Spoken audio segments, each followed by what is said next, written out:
And boy howdy, we're all pretty excited about it. And you know, probably the most important part about going to these award shows is deciding what to wear.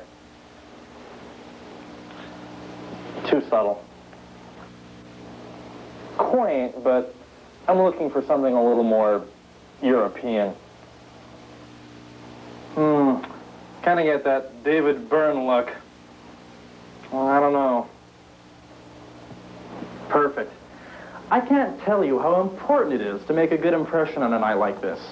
So, come join me now as we get ready to hobnob with some of the biggest stars in the music world and salute one of the most respected and dignified events in all of show business.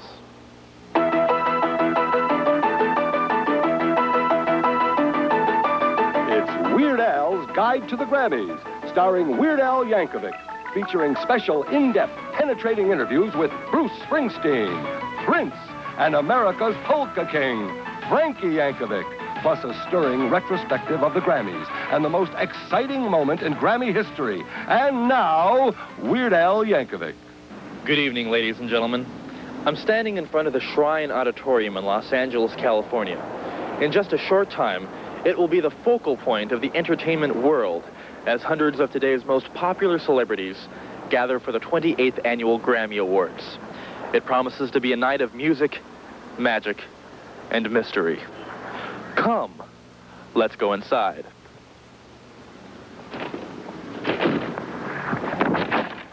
The year was 1958. Dwight D. Eisenhower was president, the New York Yankees were World Series champs, and the big Grammy winner was the unforgettable Domenico Modugno. He walked off with the very first Grammy Award for Best Record. And the song, well, you probably can't count the number of times you've sung it in the shower, that timeless classic, Oh, Lottie, oh, Kuntari, oh. 1961. Bob Newhart is named Best New Artist. Bob Goulet wins the same award the next year. The Bob decade has begun. And in 1963, the Best New Artist Award goes to a group that changed the course of music forever. The Swingle Singers. But there's more to the Grammys than simply competition for a trophy. There's also competition for seating. Where you sit at the Grammys establishes your importance in the music industry. For instance, if you're the drummer for Air Supply, you'd be back here. If you're Shaka Khan, you'd probably be here. If you're Alabama, you'd be here, here, here, here, and here. Huey Lewis would be here, Tina Turner would be here, and Bruce Springsteen would be right about here. and speaking of Bruce, last year the boss picked up his very first Grammy for his vocal performance on Dancing in the Dark. Last week, Bruce agreed to spend a few moments with me for this exclusive pre-Grammy interview. Well, Bruce, it's great to see you again. We go back a long ways together, don't we? We've been friends since we were real young, 15, 16, you know. Yeah, when I think back on all the fun we had, remember last year when I joined you on stage at Madison Square Garden and we sang Rosalita together? It was just an amazing moment, you know. It was just an amazing moment. Yeah, and you know, Bruce, since we're such old friends, I almost hate to bring it up, but you still owe me $5. Oh. When do you think I can get my money? I don't know yet. You know, I really don't know. Okay, well, let's get on with the questions. I hear you have a problem with your pants falling down on stage. What's wrong with them? They're pretty loose, you know. Say, a couple minutes ago, I saw you using a nutcracker to open a bottle of beer. How come? I don't know, you know. It just seemed like a good opener, you know. Yeah. Okay, name as many numbers as you can between 7 and 12. 8, 9, 10, you know, 11. Bruce, say something incomprehensible. It's something like, I guess you know, I probably took the whole thing. Well, Okay, that's enough. Now, mumble something totally incoherent. He's just Great. That's just great. Do you remember the last time you squished Jell-O between your toes? It felt really different. You know, it was funny. Okay, let me ask you something. What do you think this is? I think that it's like a tool. It's a powerful tool. And what do you think this is? I don't know. And what'd you think of that? It was frightening. Okay, I got this joke. Two ducks are sitting in a bathtub, and one says, "Pass the soap," and the other says, "No soap, radio." Yeah, I knew you'd like that one. Gee, Bruce, I really loved your Born in the USA album. I was just wondering, by any chance, did you happen to hear my last record? Oh, gee. Yeah, I did. Well, what did you think? It's disappointing. You know? Well, I think that's all the questions I had. Thanks for your time, Bruce. You're a pretty cool dude. You can drop by my house and watch TV anytime. Hey, thanks. Coming up next, those Grammy songs of the 60s and how to shop for the right limo. All this and more as Weird Al's Guide to the Grammys continues. Sometimes life begins to... The dawn of the 60s. John F. Kennedy's Camelot. Fluoride in the drinking water. And a young Al Yankovic discovers the joys of personal hygiene. 1964. Beatlemania sweeps the country. In recognition of this incredible phenomenon, a Grammy is awarded to the groundbreaking album, The Chipmunks Sing the Beatles. In 1966, Julian Bream wins in the classical category for a Baroque guitar. Imagine recording a whole album with a guitar that's broke. What a guy! 1970, Simon and Garfunkel win the Grammy for Best Record, Best Song, and Best Album. And that same year, the young Al Yankovic plays his first public performance at the Linwood Knights of Columbus Hall. Many people are injured. Another consideration when you're going to the Grammys is getting there in style. But it's equally important to be an informed consumer. So let me give you some tips on what to look for when shopping for a limo. You know, to some people, a limo is just a limo. But I've learned to appreciate all the little subtleties that make them different. For example, take air pressure in the tires. You know, a couple extra foot-pounds per square inch is all the difference there is between a smooth, luxurious drive and a bumpy ride on the road to hell. Make sure the windows are clean. Make sure the doors work. And, you guys work here? Yeah, sure. Do you mind doing the Wiedenheimer Celebrity Rear Suspension Test? No problem. Great. No problem. Being a celebrity often means having to endure the grueling onslaught of countless adoring fans. So, when an unruly mob starts jumping up and down on your car, you want to make darn sure the shocks can take it. Okay, that's enough. That's enough! Hey! Hey! You know, one of the best features of riding in a limo is the fact that you can see out, but nobody can see in. Here, let me show you. Look! In the limo! It's Michael Jackson! This is another important safety tip. You want to make sure that the windows aren't constructed out of an inferior material. They should be able to withstand at least this much pressure. Okay, I think we're ready to leave now. Driver, can we go? You got it, Mac. Without a doubt, the most important thing to look for when shopping for a limo is that they're well stocked with your favorite gourmet food. I've got mine right here. Pickled wieners. Oh, I forgot to mention, there is one problem with getting a limo on Grammy night. Everybody wants one, and there just simply aren't enough to go around. So sometimes you have to share. First up. Hey, it's Kevin Cronin of REO Speedwagon. Kevin! Yeah, how you doing, dude? Yeah, welcome aboard. How you doing? Right, I'm doing great, man. Can I interest you in some pickled wieners? Don't mind if I do. There you go.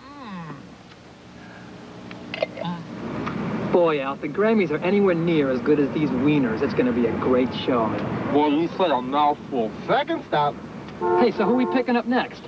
Oh, no. Quiet riot. Quick, hide the wieners. Oh, yeah. Yeah! Oh, hey, hi, Frankie. How you doing, man?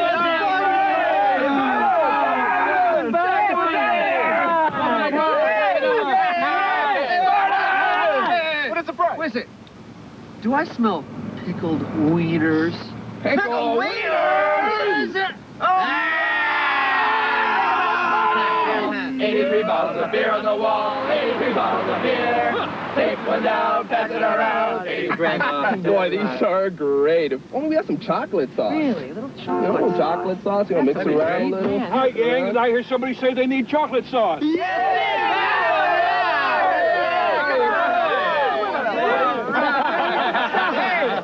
That's funny. Hey, Steve, didn't you and Ray Brown win a Grammy for the Best Jazz Composition in 1963 for the Gravy Waltz?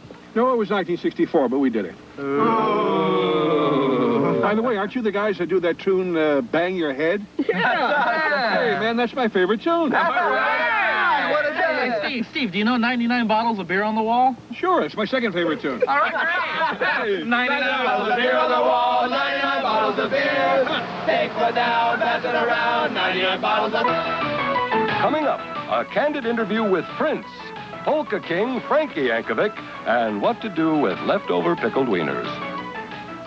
Year 1986 will long be remembered as the year the Grammys officially recognized polka music. So to celebrate, we flew legendary polka king and Grammy nominee Frankie Yankovic all the way to Hollywood, California for this exclusive interview.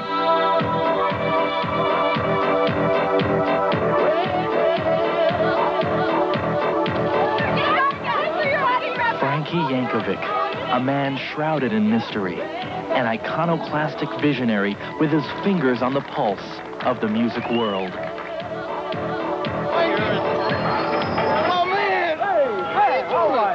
Got all your stuff, man. It's down to the feet, I'll tell you. Frankie, there's been a British invasion. There's been a disco invasion. Do you think the country's ready for a polka invasion? I think it's way overdue, Al, I'll be honest with you. You know, traveling all over the country, I see polkas getting bigger and bigger, and I'm real happy what's happening this year. You know, a lot of people are wondering why you didn't play at Live Aid last year. How come?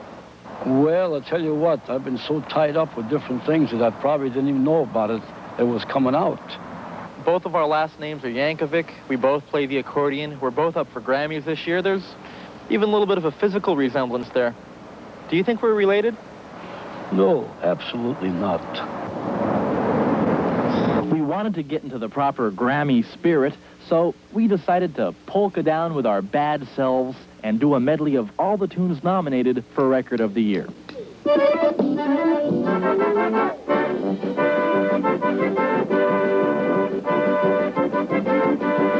Born in the USA, Bruce Springsteen.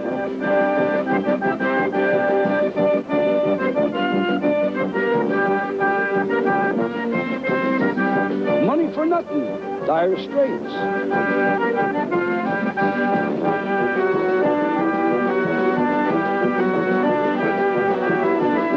The Boys of Summer, Don Henley.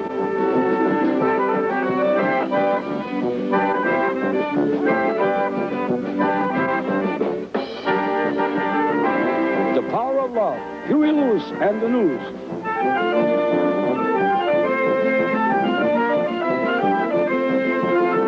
We Are the World, USA for Africa.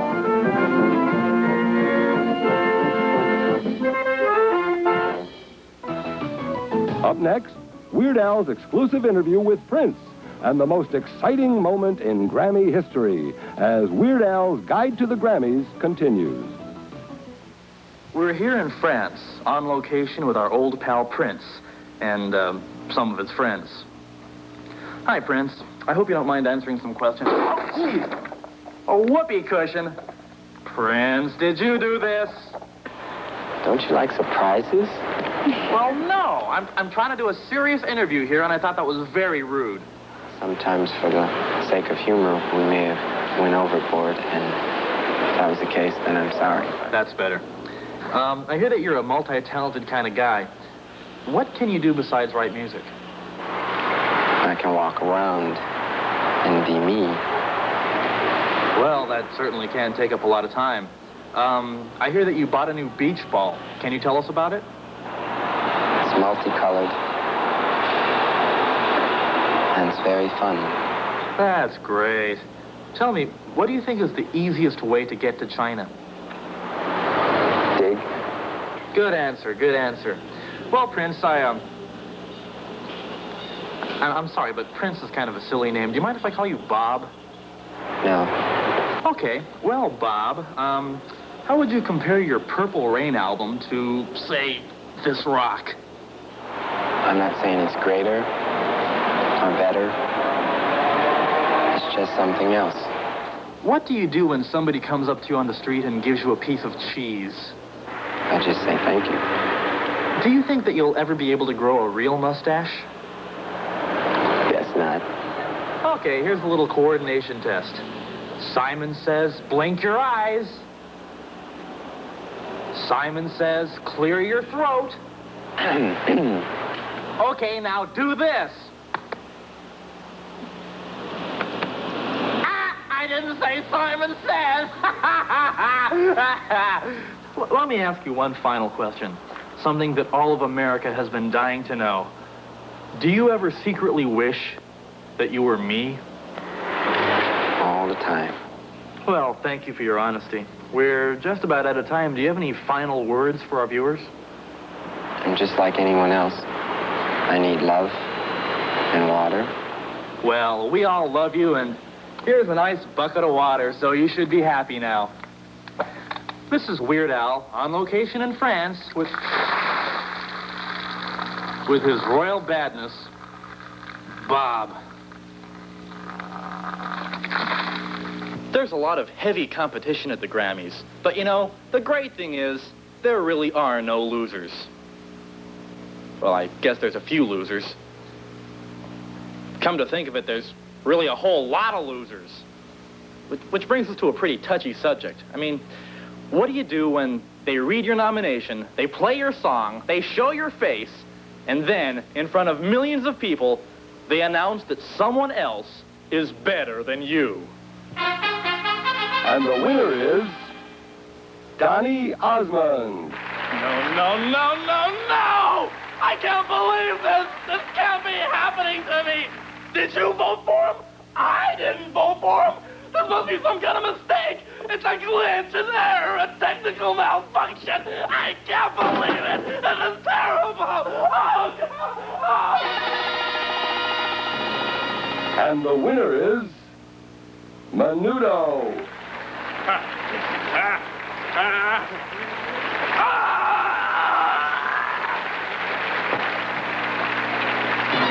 And the winner is Paul Revere and the Raiders. No!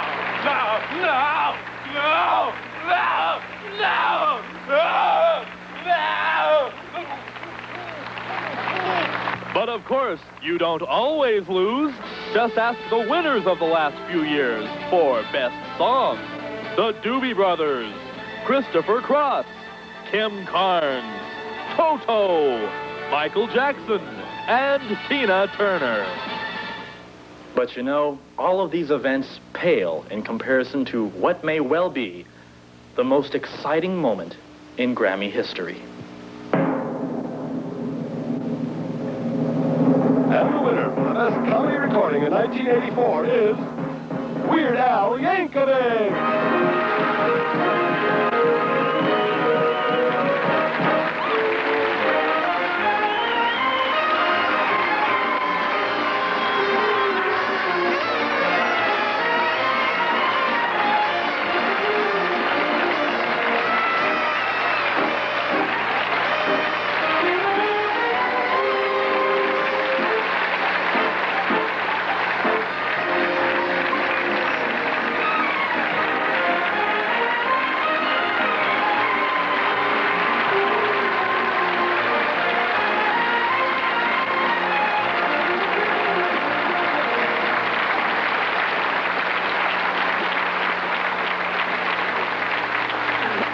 I don't know what to say.